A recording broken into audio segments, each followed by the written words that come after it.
নমস্কাৰ সকলোকে স্বাগতম জনাইছো ডেষ্টিনি জাৰ্নিৰ আন এক ভিডিঅ'লৈ আৰু আজি আপোনালোকক কম 2025 বৰ্ষত মেঘ ৰাশিৰ জাতক জাতিকাসকলৰ কাৰণে কেনে যাব পজিটিভ নে নেগেটিভ তেওঁলোকে আশাবাদী হ'ব পাৰে নে নোৱাৰে বা তেওঁলোকৰ ক্ষেত্ৰত কোন ক্ষেত্ৰত লাভ হ'ব বা কোন ক্ষেত্ৰত লোকচান হ'ব বা তেওঁলোকৰ ক্ষেত্ৰত আগন্তুক সময়খিনি কিবা দিব নে নিদিয়ে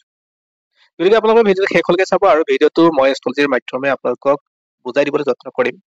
কিমান দূৰ সফল হওঁ বুজাবলৈ সেয়া আপোনালোকৰ বিচাৰ্য বিষয় হ'ব কিন্তু আপোনালোকক বুজাবলৈ যত্ন কৰিম যে গোটেই কথাখিনি তেনেকুৱা ধৰণৰ বা এনেকুৱা ধৰণৰ বুলি এষ্ট্ৰলজিত যেতিয়া গ্ৰহৰ গোচৰবিলাক চলি থাকে সেই গ্ৰহৰ গোচৰৰ ওপৰত ভিত্তি কৰিয়েই এষ্ট্ৰলজিৰ যি গণনা কৰা হয় সেই গণনা কৰা হয় 2025 চনত যদি আপুনি যদি জ্যোতিষশাস্ত্ৰৰ অৰ্থাৎ আপোনাৰ যিখন চাৰ্ট লগ্ন চাৰ্টখন যদি উলিয়াইছে তেনেহলে আপোনাৰ মেঘ ৰাশি জাতক জাতিকাসকলৰ ক্ষেত্ৰত এই চাৰ্টখন ওলাই পৰিব তেওঁলোকৰ ক্ষেত্ৰত মেঘ ৰাশিৰ ক্ষেত্ৰত যদি আপুনি চাই তেনেহলে এয়া মেঘ ৰাশি হ'ব ইয়াৰ দ্বিতীয় স্থানত থাকিব বৃহস্পতি তৃতীয় স্থানত নাই চতুৰ্থ স্থানত আৰম্ভণিতে থাকিব মংগল তাৰপিছত 6 নম্বৰ হাউচত কেতু থাকিব তাৰপিছত বুধ থাকিব অষ্টমত নৱমত থাকিব সূৰ্য দশমত থাকিব চন্দ্ৰ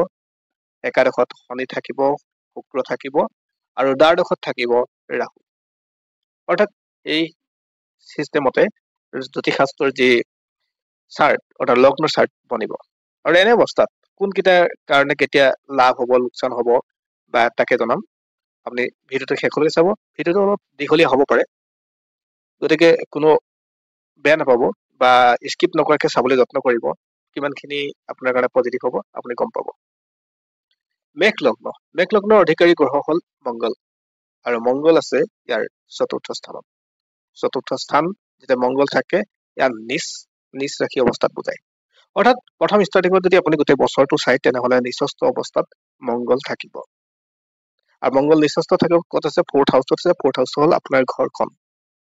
ডেফিনেটলি আপোনাৰ ঘৰখনত কৰবাত নহয় কৰবাত আপোনাৰ মতে যদি নহয় তেনেহলে কৰবাত নহয় কৰবাত টেনচন হতাশা বা ঘৰখনত থাকি কৰবাত নহয় কৰবাত সমস্যা পাব দ্বিতীয়তে আপুনি যদি চাই ইয়াৰ পৰা 1 2 3 4 চতুৰ্থ স্থানত 7 হাউচত মংগলৰ প্ৰভাৱ পৰিব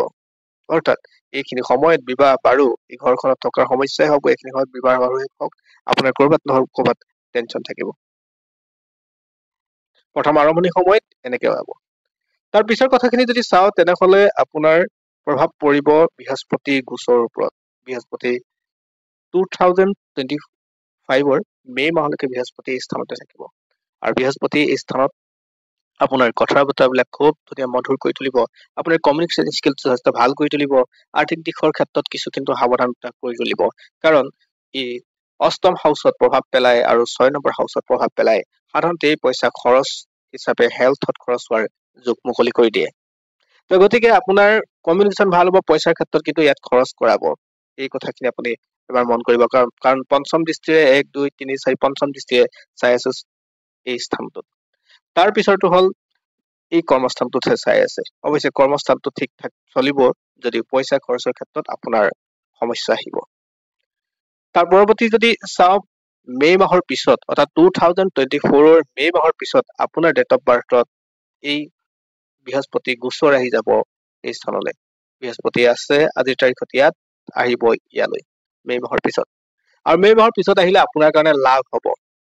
প্ৰথম ষ্টাৰ্টিঙত বহু ক্ষেত্ৰত কষ্ট হয় যদিও এইখিনি সময়ত লাভ হ'ব কিয় লাভ হ'ব প্ৰথম কথাটো হ'ল এই স্থানৰ পৰা অৰ্থাৎ আপোনাৰ যি এনাৰ্জেটিক স্কিল বা আপোনাৰ পৰাক্ৰম ভাৱত ই প্ৰৱেশ কৰিব বৃহস্পতি আৰু বৃহস্পতি প্ৰৱেশ কৰি ডাইৰেক্ট আপোনাৰ ভাগ্য স্থানত আপোনাৰ প্ৰভাৱ পেলাব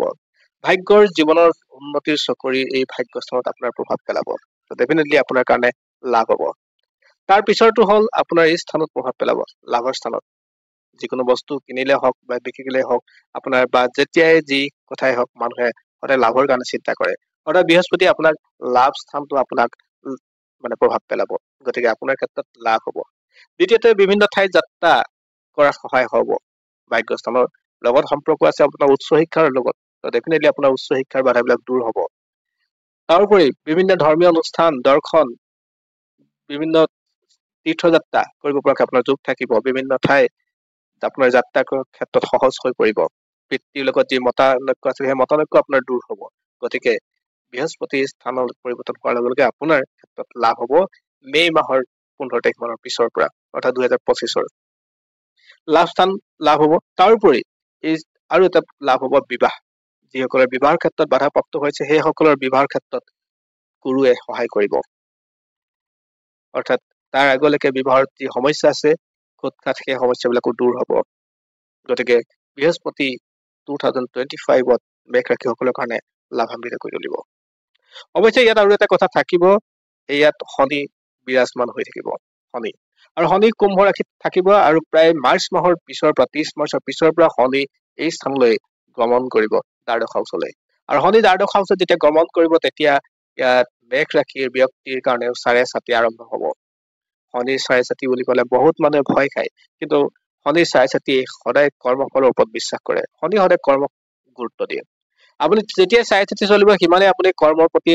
আপুনি আগ্ৰহ হ'ব লাগিব, কৰ্মত আপুনি গুৰুত্ব দিব লাগিব, তেতিয়াহে আপোনাৰ কাৰণে পজিটিভ হ'ব। অন্যথা আপোনাৰ চাৰে চাতি আপোনাক হেঁচা মাৰি ধৰিব। অৰ্থাৎ মানে কি হয়, আপোনাৰ যি ভয় আছে সেই ভয়টো আপোনাক হেঁচা মাৰি ধৰিব। ইয়াৰ চাৰে চাতিৰ প্ৰভাৱ পৰিব।